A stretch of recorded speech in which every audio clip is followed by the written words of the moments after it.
seperti Engkau, tiada seperti Engkau. Sebab kami hanya mau meninggikan Engkau, menyembah-Mu ya Tuhan. Tiada seperti Engkau. Oh, sebab Kau besar. Haleluya. Tiada seperti, sebab Kau besar. Tiada seperti Engkau, tiada seperti Engkau. Umat Tuhan lebih lagi, come on. Sebab Kau besar, perbuatan-Mu ajaib, tiada seperti Engkau, Tiada seperti Engkau. sebab Kau besar, perbuatan-Mu ajaib, tiada seperti Engkau, tiada seperti. Sekali lagi bersama-sama. Oh, sebab Kau besar, perbuatan-Mu ajaib. Yes. Syarabakaramu, tiada seperti Engkau, sebab Kau besar.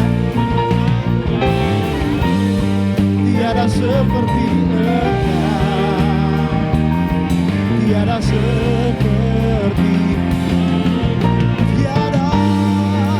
tiada seperti Engkau, tiada seperti Yesus. Haleluya.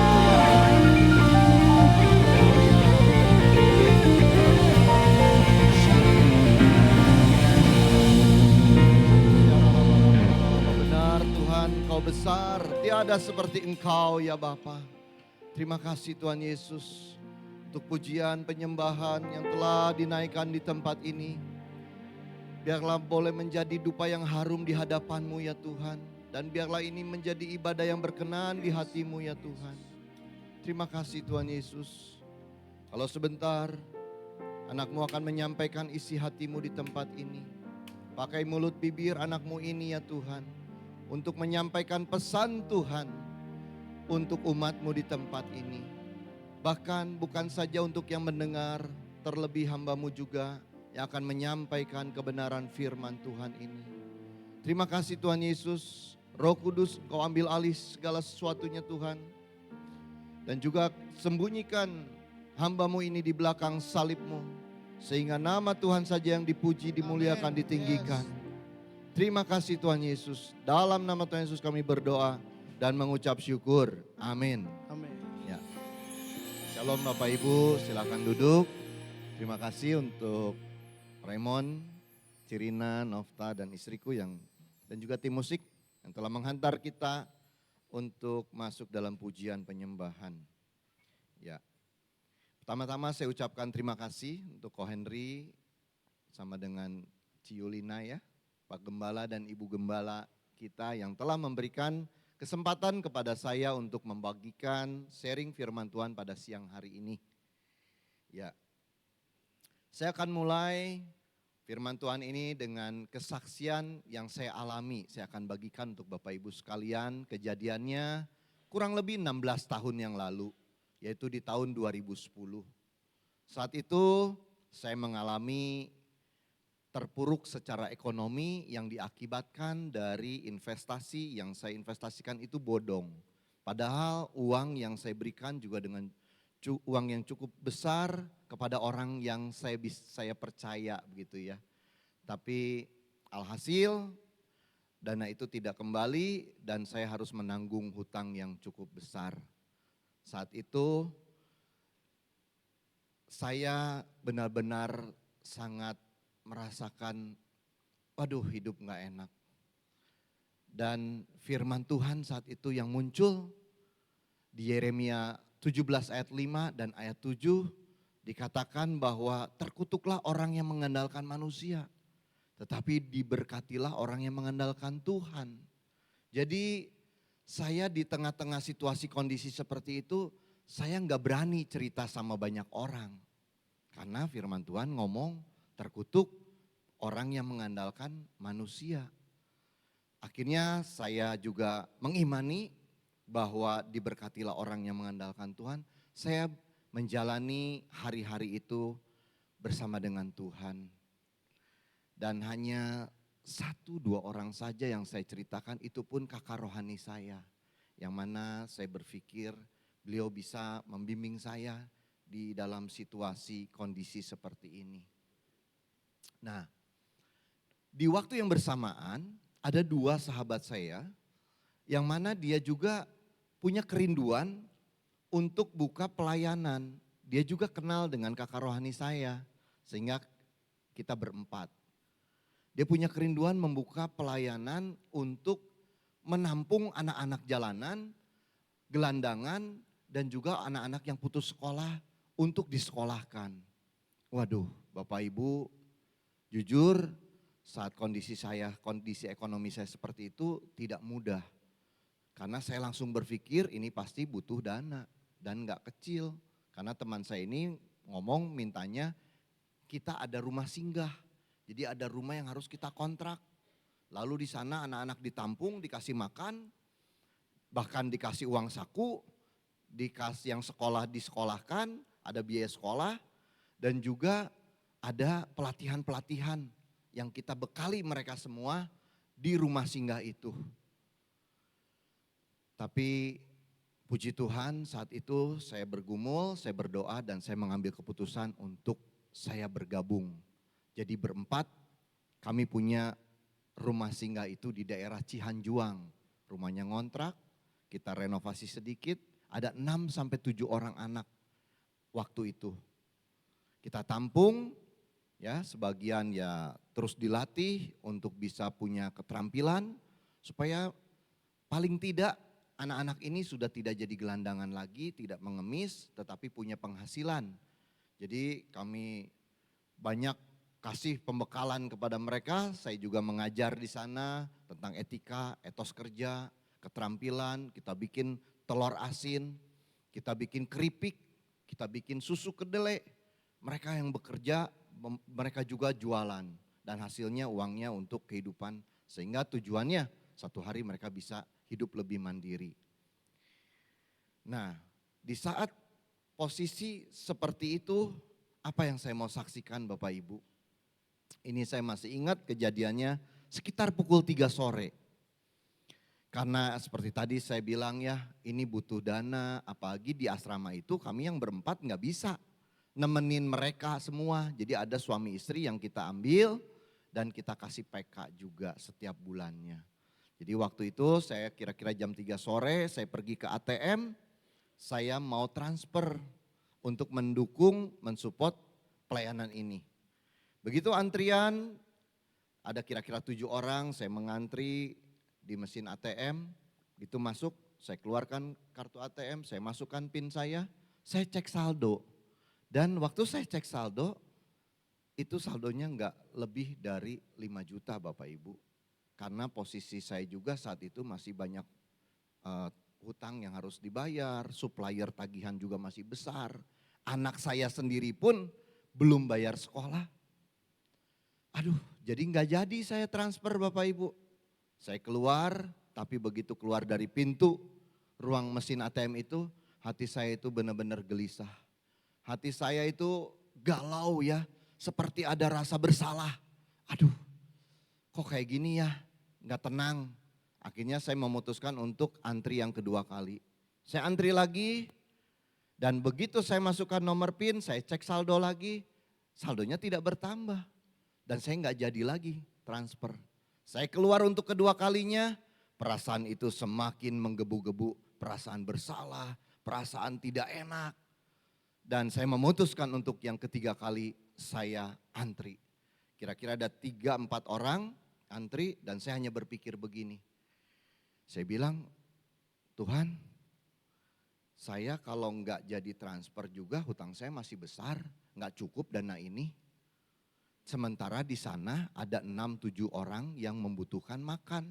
Apalagi visi misi firman Tuhan yang kita eh, dasari dari pelayanan ini ada di Matius 25 ayat 35 sampai 36.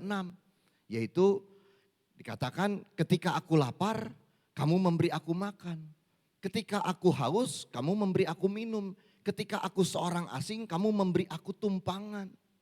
Ketika aku telanjang, kamu memberi aku pakaian. Ketika aku sakit, kamu melawat aku. Ketika aku di dalam penjara, kamu mengunjungi aku. Nah itu Bapak Ibu saat saya antrian yang ketiga kali, akhirnya saya memutuskan untuk bukan ngecek saldo lagi saat itu. Langsung saya masukkan menu transfer yang mana saya kirim dana itu kepada seseorang yang memang di antara 4 itu yang kita pilih untuk memanage keuangan. Begitu saya transfer, saya keluar dari ruang mesin ATM itu, apa Bapak Ibu? Sukacita surgawi itu memenuhi hati saya. Oleh karena itu, saya beri judul firman Tuhan pada siang hari ini, memberi di saat kekurangan. Puji nama Tuhan, beri kemuliaan bagi Tuhan.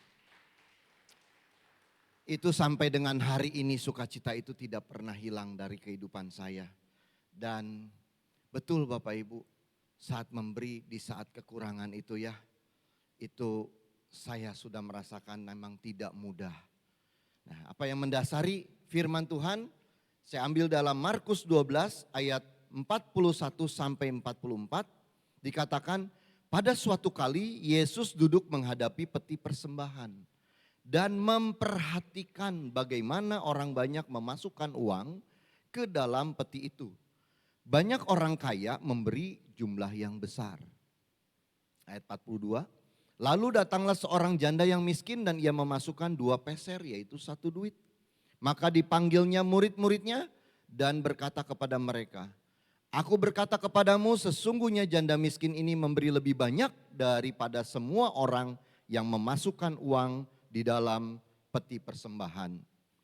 Sebab mereka semua memberi dari kelimpahannya, tetapi janda ini memberi dari kekurangannya.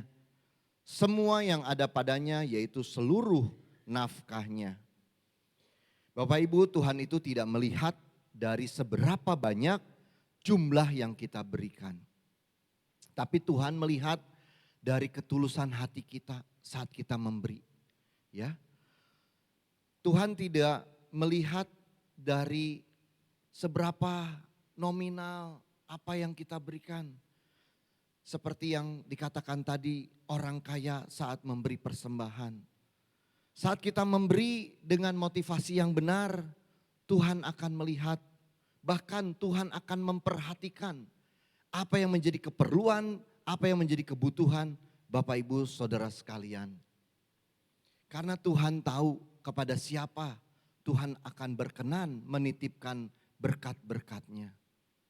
Karena kita ini adalah hanya saluran berkat saja.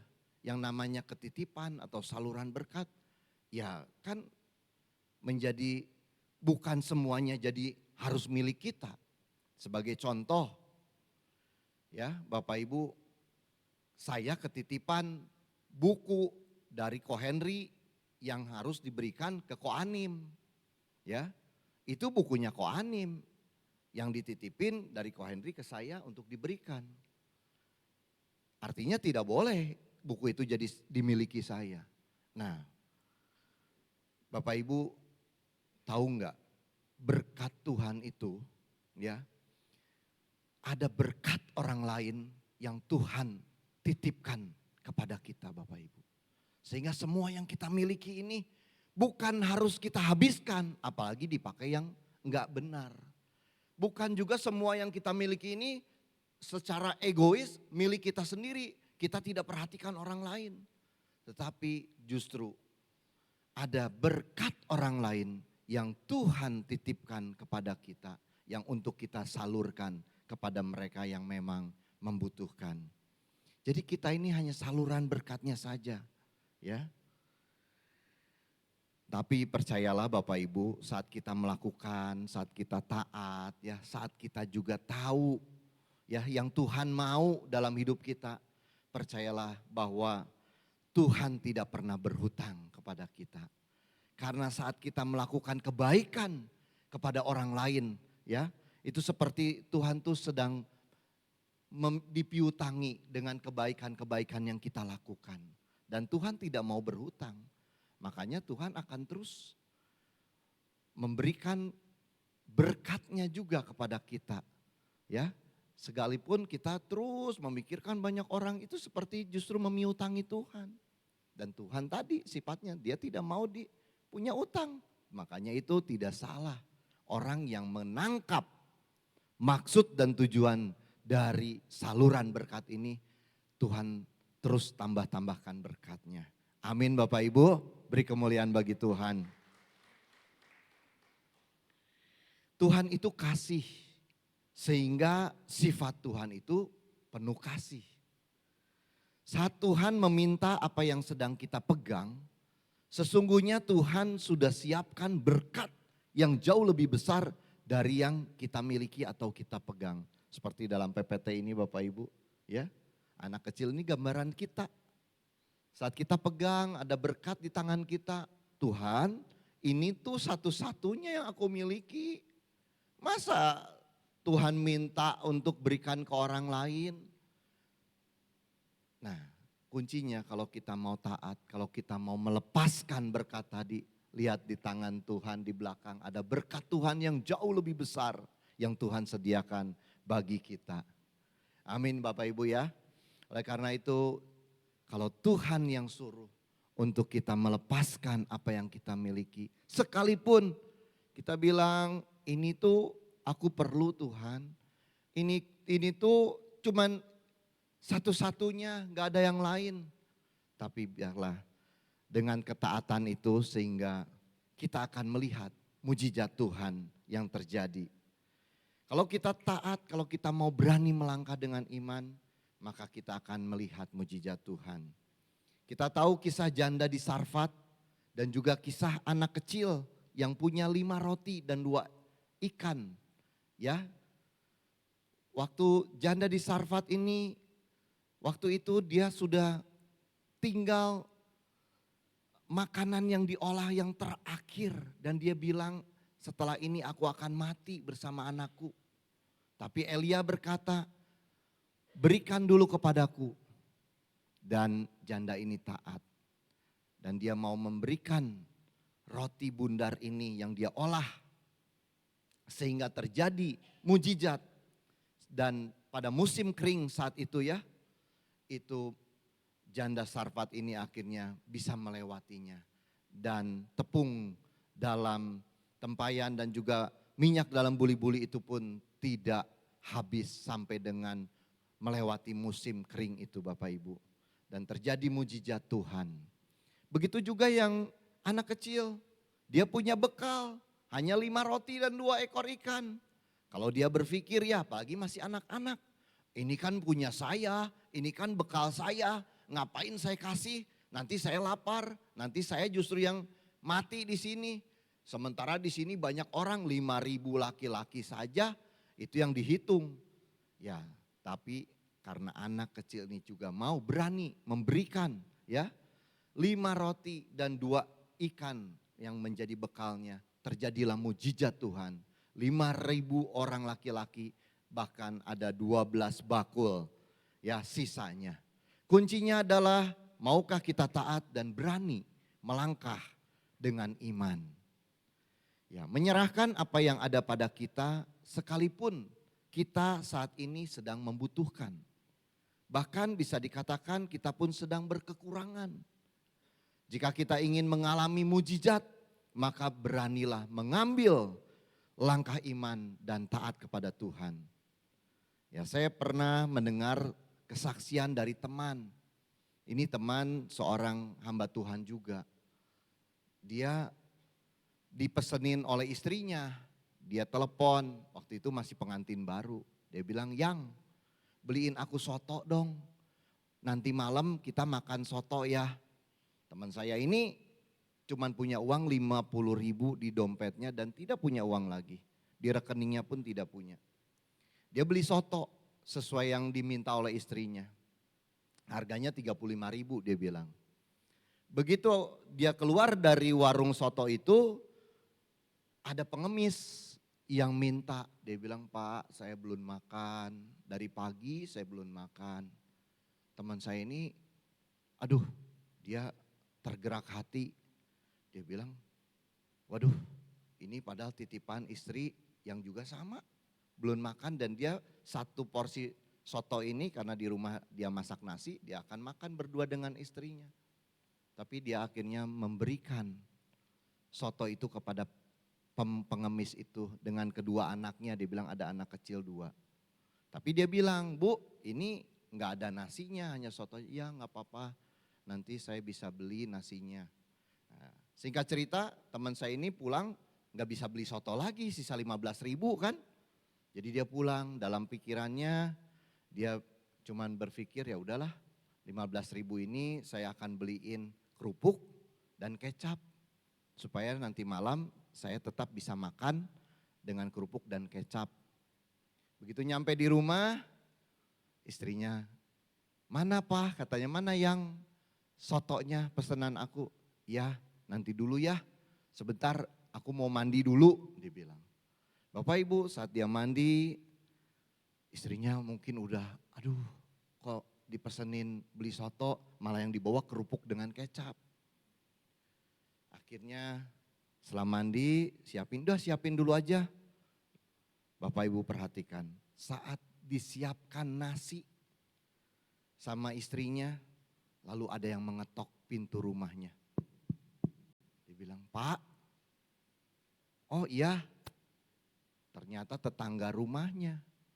Di mana dia bilang, "Pak, ini kami bawa makanan.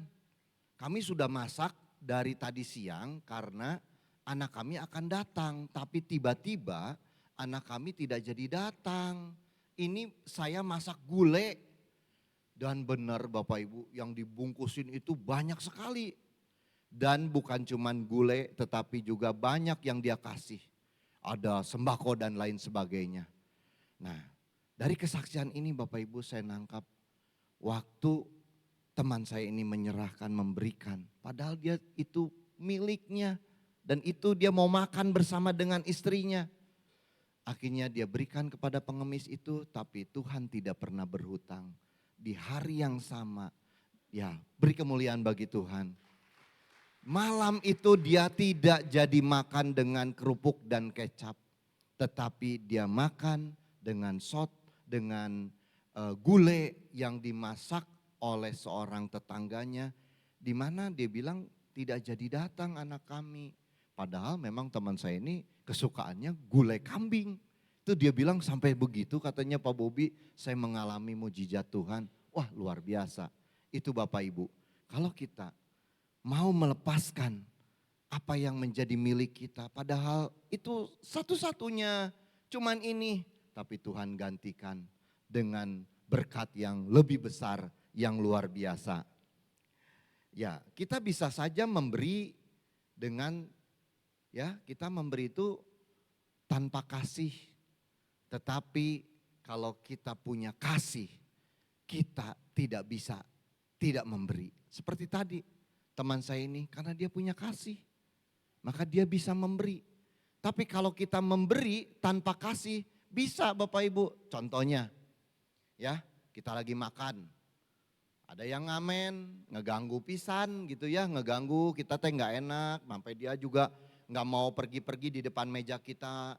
Akhirnya kita kasih, tapi kita memberi itu tanpa kasih, karena kita memberi hanya sebatas mengusir secara halus, ya terganggu, udahlah beri aja supaya pergi orang itu.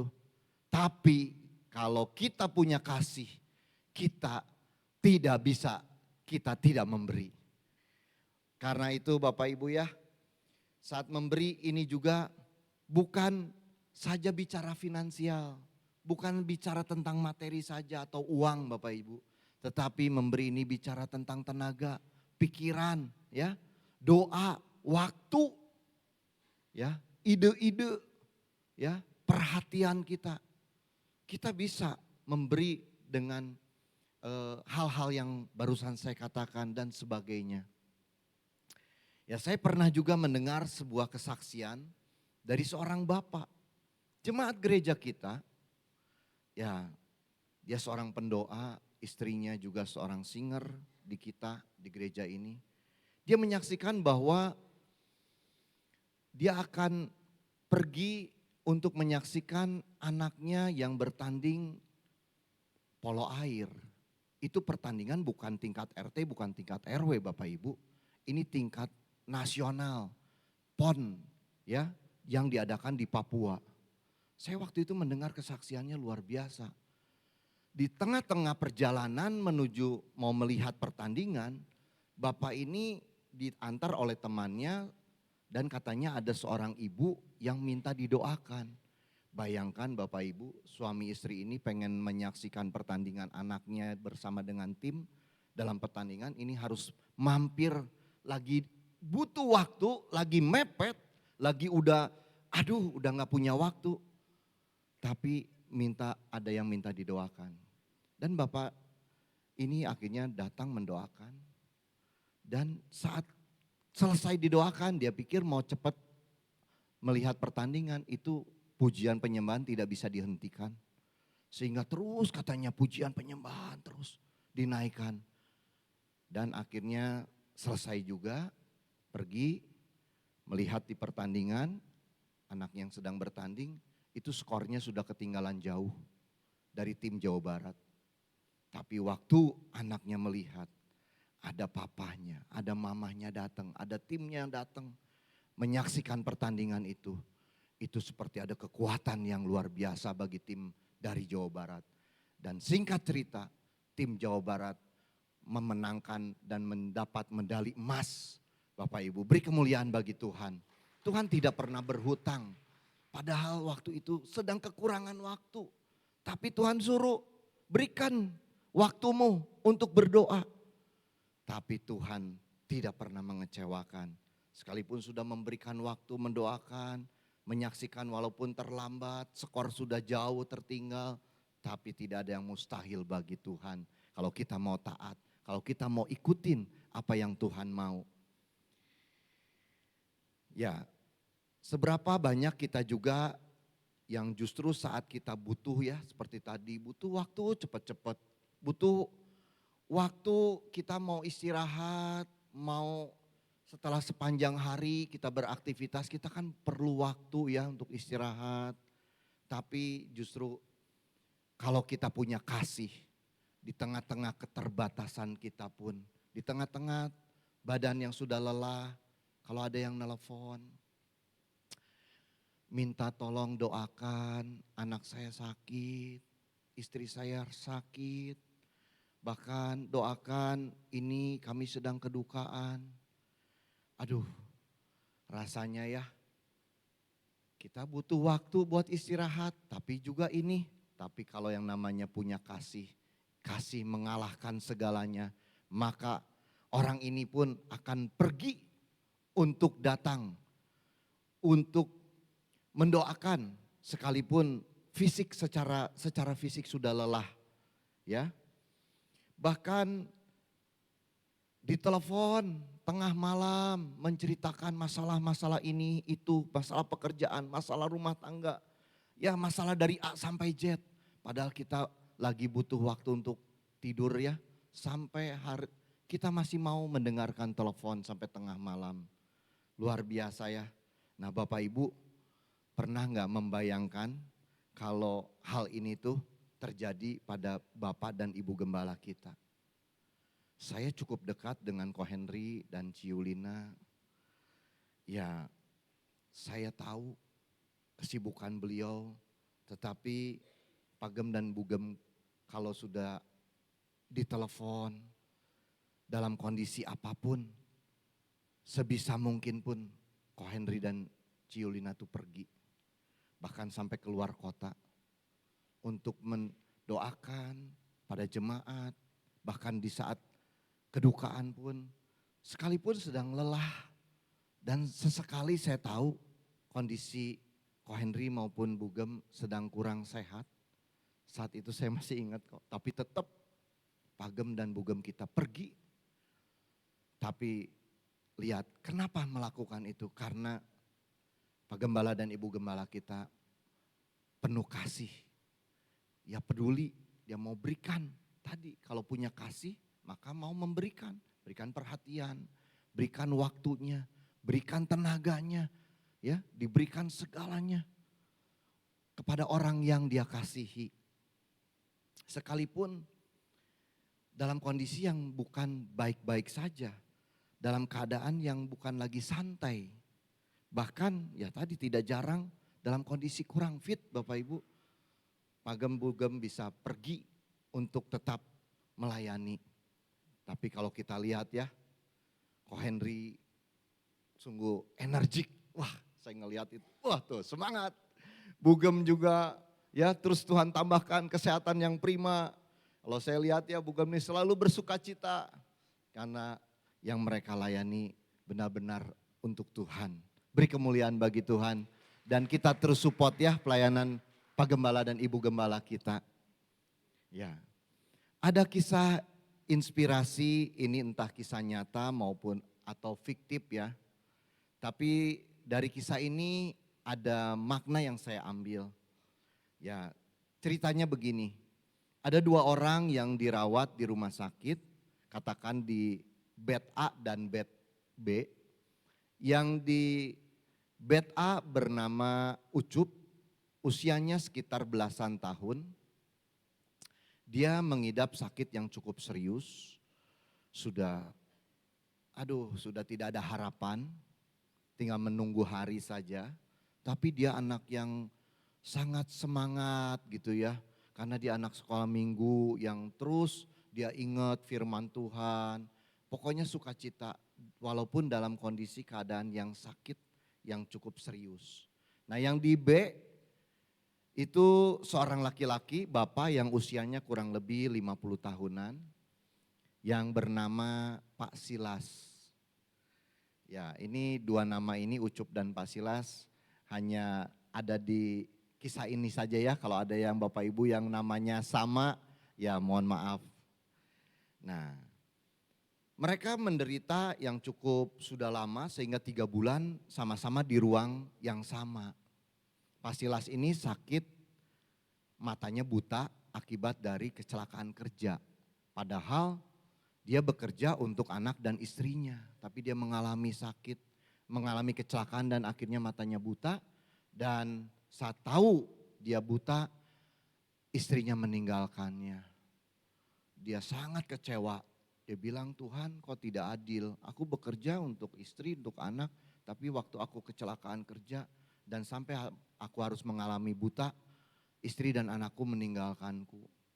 Nah si Ucup ini, yang si anak yang periang ini, dia bertanya, Pak, Bapak namanya siapa? Lalu Pak Silas ini menjawab, nama saya Silas. Oh Om Silas ya, Bapak pasti orang Kristen. Ih, tanya lagi, kenapa kamu tahu Cup? Iya karena nama itu adalah salah satu tokoh di Alkitab.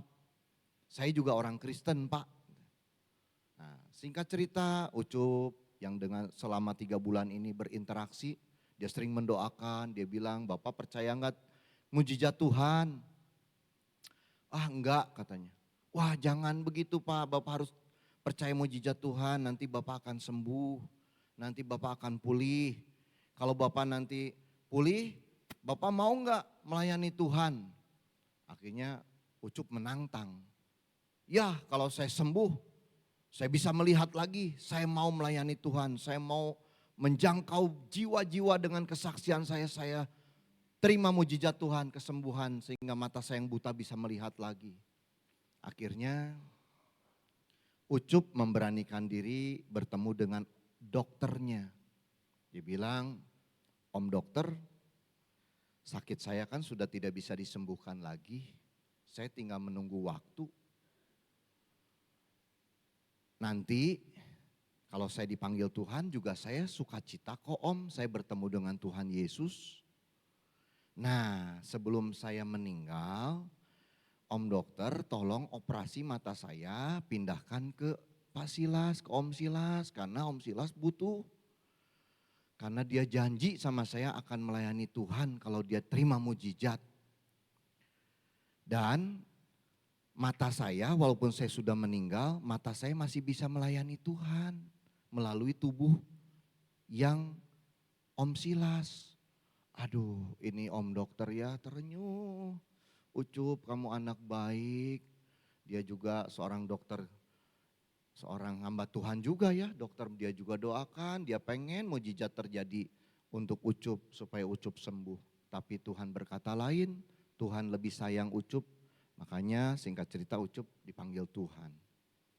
Dan terjadilah apa yang pesan Ucup terakhir. Nah, waktu masuk ruang operasi mata, dokter bertanya, Pak Silas, siapa yang kamu mau lihat pertama kali kalau mata kamu sudah bisa melihat lagi? Saya mau lihat si Ucup, katanya. Dia orangnya lucu, dia suka doain saya. Saya terhibur selama di rumah sakit. Itu anak, pasti dia anak yang pintar. Singkat cerita, benar. Matanya sudah bisa melihat dan dia bilang, suster mana bednya Ucup? Dilihat bednya sudah tidak ada yang tidur di situ. Lalu suster bilang, Pak, Ucup sudah meninggal. Kaget, Pak Silas kaget, sedih dan lebih sedih lagi waktu dibilang bahwa sebelum meninggal dia bilang matanya itu diberikan untuk Bapak dan Bapak sekarang bisa melihat itu adalah matanya Ucup. Aduh, Pak Silas terenyuh, terharu.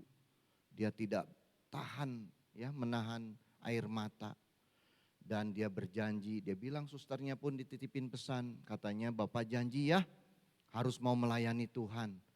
Harus jadi saksi Tuhan karena melalui tubuh Bapak dan mata Ucup akan banyak jiwa-jiwa yang dilayani sehingga Ucup juga masih bisa melayani walaupun dia sudah meninggal, walaupun dia saat ini sudah bersama dengan Bapa di surga. Nah, apa maknanya Bapak Ibu yang bisa kita ambil? Ucup saja yang dengan segala kekurangannya, keterbatasannya, dia masih mau memberikan kepada orang yang dia kasihi. Padahal Pak Silas itu bukan orang tuanya, bukan saudaranya, hanya dia punya kasih kepada orang ini. Dia mau memberikan di akhir-akhir hidupnya. Ya. Bagaimana dengan kita semua saat ini? Bukankah kita punya banyak sekali yang bisa kita berikan untuk jadi berkat bagi banyak orang? Sekalipun mungkin Bapak Ibu tidak memiliki jumlah uang yang banyak. Tetapi Bapak Ibu bisa memberikan waktu, Bapak Ibu bisa memberikan doa, Bapak Ibu bisa memberikan telinga Bapak Ibu untuk mendengarkan apa yang menjadi keluhan-keluhan orang-orang yang membutuhkan. Bapak Ibu bisa memberikan ide-ide, pikiran-pikiran bagi mereka yang mungkin sedang buntu di dalam menghadapi hidup ini. Ya, Bapak Ibu jangan masuk dalam menyalahi kepada diri sendiri atau mengasihani yang terlalu berlebihan. Nanti lama-lama akan menyalahi Tuhan. Dan waktu kita udah menyalahi Tuhan, nanti kita akhirnya juga akan meninggalkan Tuhan. Jangan mengasihani diri kita yang terus-terusan berlebihan. Ya, Bapak Ibu, kita mulailah melakukan taat, memberikan apa yang menjadi keterbatasan kita. Apa yang kita miliki saat ini, kita bisa ngomong, Tuhan, cuman ini yang aku miliki. Justru itulah, dengan itulah Bapak Ibu bisa melayani Tuhan. Dengan apa yang Bapak Ibu saat ini miliki, itu yang Tuhan akan pakai untuk banyak menjadi berkat bagi orang lain. Ya, Bapak Ibu, mari kita melangkah dengan iman dan kita taat agar mujizat terjadi dalam kehidupan Bapak Ibu sekalian. Amin. Tuhan Yesus memberkati. Ya, saya undang pemain musik, tanaikan pujian.